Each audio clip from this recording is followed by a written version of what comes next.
I will literally never be over it. I will never be over that moment with the dream team. So sorry forevermore. I just kind of think I'm a superhero from here on out. So turns out if you want to believe you're a superhero, get a really expensive costume and wear it on stage and have iconic pictures taken, and you will actually believe you are Captain Marvel. Uh, Literally will never be over it. So shout out to the dream team for just, I mean, it was amazing. It was amazing. I'm biased, obviously, but yes, no, I'll never be over it. Jim, I wasn't sure. Every time I raise my hand for accountability call, it's just because something in my gut tells me to. Like something in my gut's like, do this time. And if it's not there, I don't volunteer because there's a lot of incredible leaders in this room. And when I saw it was Jim and everyone who was this week, I'm like, oh, here's the gut. The gut's telling me to go. And of course, this morning I woke up and I looked at Andrew, and you can probably guess what I said. I said, I have no clue what I'm going to talk about because that's just how I roll. And I finally just decided, I'm just going to talk from the heart because that's what happens best. Then Jim plays the greatest showman. And y'all, I just have to tell every single one of you right now that at the beginning of this year, actually, technically the end of last year, on December 31st, I listened to a podcast by Ed Milet that said, don't live the same year twice. Don't live the same year twice. And so I started January 1st, and I knew I am determined not to live the same year twice. I am determined to become the woman God made me to be this year. I'm determined to get to December 31st and look back and say, holy crap, I did that. I did it. This is an I did it year. And more than that, in my opinion, it's a God did it year.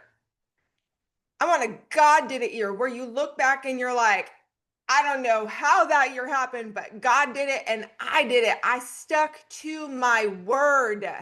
And Jim talked about this yesterday. How many of you are like, I'm going to change my life after conference?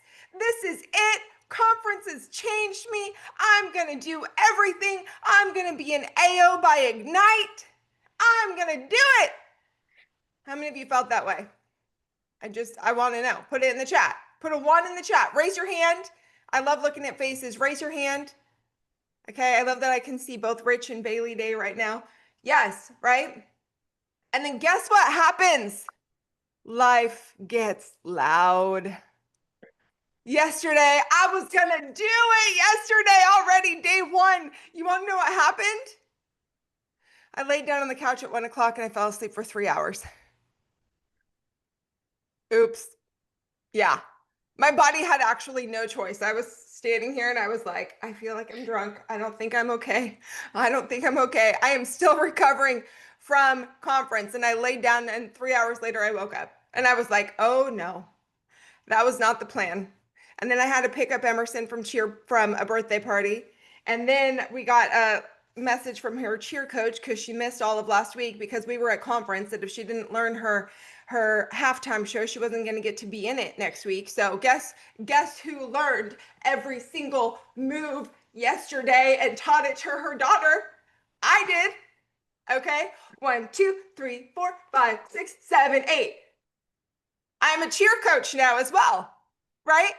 This is what happens. I actually sent a video of me doing the entire cheer to the dream team. And I said, well, back to reality. Right, back to reality. But literally, I am crisp. I was made to be a cheerleader. I wasn't, because my sister said, Van Dykes don't cheer, they get cheered. That's what she told me in high school when I said, I want to be a cheerleader. No, Van Dykes don't cheer, they get cheered, Kristina. I could dig into that with a therapist probably for a long time. So you know what I did? I was the mascot. I was the bulldog. I was the mascot in my spare time, so I still got to stand down there and cheer with the cheerleaders and live my wildest costume dreams there too. But I say all this to say, y'all, life gets loud. And we are not going to let life get loud and keep you from changing your life, because there are 4 months left in this year. 4 abundant, insane insurance buying season months left in this year. And maybe you're sitting here on August 19th and you're like, yeah, I wanted this year to look different too, but it's the same. Anyone feel that? Anyone feel like I swore I was going to do the things this year and now it's August 19th and I haven't? I'm still not an AO. I'm still not a team leader. I'm still not this. I'm still broke. I still haven't lost the 20 pounds. Anyone feel that? The great news is today you can change your mind. Every day you get the chance to change your mind. Every single day. Every day. I'm looking at people on the screen who have more inside of them than you could ever possibly know. You could ever possibly know. And so my question to you is, what are you really going to do? What are you going to do to make sure that these last 4 months are your I did it months? God did it. I did it. We worked together. I worked like it depended on me, prayed like it depended on God, and I changed my life. What are you actually going to do? Because a hope without a plan, what is it, guys? It's not going to happen. What is your actual plan? What does this look like for you? On the plane, I sat down and I wrote, light it on fire. Light it on fire is the title of my post-conference plan. And I wrote everything, brain dumped everything on there that I am doing, changing, implementing, and a date that it's going to be implemented by, to light it on fire. Why? Because I am so damn proud of myself for everything I've done this year with 75 Hard and changing my life. And my business is booming. It's growing. Y'all, we have 17 new writers on the month already on the 19th. We are growing. I have 2 people who are looking at month 1 of AO this month or next month. I have claimed over Watts Family Agency that we would have 5 agency owners break out around the same time. And guess what is happening? Exactly that is happening, right? We are booming, but it's time for even more growth.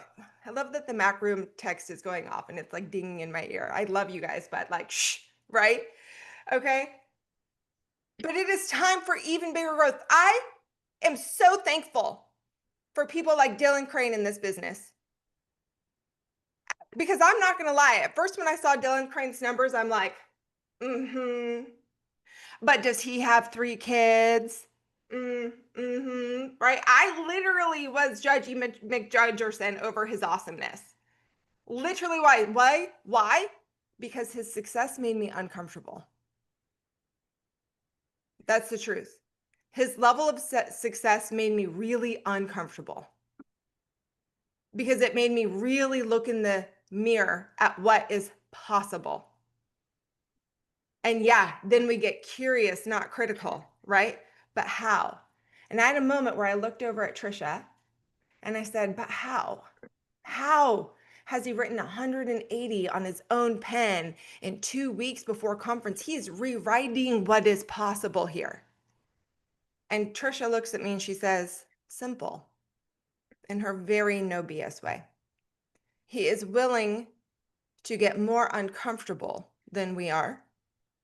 And he is willing to sacrifice more than we are. No emotion on her face, just stated those bombs. And I looked at her and I said, yeah. Thank you, Trisha, for blowing my mind. That's exactly it. Why does he have that? He is willing to get more uncomfortable and he is willing to sacrifice more. So basically, if you haven't gotten the gist, I'm sharing my favorite takeaways from conference. Sorry, by the way. Okay. How uncomfortable are you willing to get? Andrew and I talked about Dylan Crane again on the car ride home just last night from dinner. And I'm like, what does that look like? What does it look like to get crazy uncomfortable for a season? But now producing 100K on your pens is just what you do. Now, can I work 7 a.m. to 2 a.m. for a few months? I cannot. I am actually not willing to do that, and I will own that. I am not willing to do that.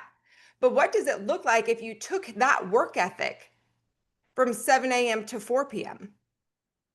Because I guarantee if I took that work ethic from 7 a.m. to 4 p.m., I'd be accomplishing a lot more, right? What would you be willing to do? How long would you be willing to get uncomfortable for to change your life? A season. It was a few months for him, and now it's just what he does. Let's talk 75 hard. So many of you are starting 75 hard. I love so much. Like literally, I think 100 of you are like, I'm coming out of the conference and I'm doing 75 hard. I'm like, yes, I'm coming out of conference and I'm buying leads. We are not the same, okay? The thing I'm doing to get uncomfortable is not the thing you guys are doing to get uncomfortable. You guys who are starting 75 hard, here's what I have to say about you. For the first season of it, you're going to be uncomfortable. You're going to feel like you're sacrificing. But how am I going to make time for 2 workouts? But how am I going to drink a gallon of water? But before you know it, it is just who you are. On day 75, you are just the person who does 2 workouts. You are just the person who drinks a gallon of water. You are just the person who makes smart choices. That's what's going to happen. Oh, can you all still hear me? Okay, Andrew's AirPods picked up my noise again. Freaking hate it when that happens. Andrew, I see you somewhere virtually in this home. You are just going to become that person. So what does it look like to throw caution to the wind and become the person who is so damn proud of what they've accomplished and rewrite what's possible for your family? What does that look like for you? And that's what hit me hard watching Dylan Crane on stage, sharing his tips and then having a side conversation with him. I went from being like, okay, Dylan Crane, you're crazy, but I could never be that kind of crazy. I could never do what Dylan Crane did. How many here, be honest, how many here have seen Dylan Crane's success and thought I could never? Right? We might not ever. But what does it look like if you embody his work ethic? Right? Results may vary. But what does it look like if you become the person who embodies that work ethic? I'm not telling you if you do 75 hard, you're going to get a 6-pack. I'll never be over the fact that I have a 6-pack, by the way. It's 6-pack season, baby. I can't promise you you're going to get a 6-pack from 75 hard or look super, super buff, but I can promise you it's going to change your life. I can promise you you're going to become a better version of yourself. What does it? It's the becoming. So here's the honest truth. My other nugget from conference is the becoming. Going into conference, y'all, I was tired. I was on day 225 of 75 hard. And I had a choice to make on the Thursday of conference. I had a choice to make. Am I going for a round 4 or am I done? Am I going for a round 4 or am I done? Because I'm tired. And I let some people get in my head thinking maybe I'm done. And then I really started, words matter. I started fixing on that. Maybe I'm done. Maybe I'm done. Maybe I'm done. So I called in the big guns, Mr. Jim Larson. I said, Jim Larson, I have a choice to make on Thursday and I'm tired. Do I do another round? Do I do a whole year of 75 hard? I need help. And he said, well, Chris, the question really here is about the becoming and the type of woman you're becoming. How proud will you be? Will you be just as proud finishing 3 rounds and have 0 regrets versus the whole year? And immediately everything in my body was like, no, I will be disappointed. It would literally completely, might as well have done none of it. The immediate feeling in my body of if I quit now, I will be so disappointed in myself. I'll say, yeah, I did 3, but I didn't make it a year. I wanted to make it a year. I didn't do it. And I knew immediately the answer. I said, well, Jim, I immediately know the answer. I'm doing an entire year because I absolutely freaking hate the thought of how it feels to tell people I did 3, but I didn't make it a year. I absolutely hate it. Why do we not apply that to business? How does it feel to you to think about getting to December 31st and missing your goals? How does it feel? Is everything in your body viscerally being like, no, that is not an option? It is not an option to quit. It is not an option to be less than you're called to be. It is not an option to not hit your goals. And now I'm going to do whatever it takes. Workouts at midnight? Check. Chugging 64 ounces of water at 10 p.m. and being up all night peeing? Check. Sign me up. I've done that more times than you guys could ever know. I was doing an 11 p.m. workout yesterday, right? Check. Sign me up. Apply that to your life. Who are you becoming? What do you want your last name to mean? Next favorite takeaway. Shout out Reineke. What do you want your last name to mean? Getting that fired up award at conference? Hell yes. That's what I want my last name to mean, right? That I am the person that is going to get fired up and fire you up. That's what I want what do you want your dang last name to mean? And why are you okay with accepting mediocrity? Why are we coming back here and we're ready. I'm going to change my life. 20 dials, baby. I did 20 dials today. I'm going to do it. I'm going to hit my goals. I'm sick of being broke. I'm going to make so much money. I took a nap. Me, calling out me. Granted, we're 3 days post-conference, y'all. I don't usually take naps. But listen, I know a fella here who took a nap every day on his way to Equity Partner. His name rhymes with Schmim Marson, okay? So if Schmim Marson can do it, so can I. But he just worked his ass off in those other hours, you guys. What does your last name mean? What does it mean? When your name is mentioned in a room, what do you want the conversation to be? What do you want the conversation to be? What do you want your legacy to be? Getting that fired up award for me was a little God wink of like, oh girl, you're on the right track. This is the legacy piece. This is the legacy piece. People will know your name.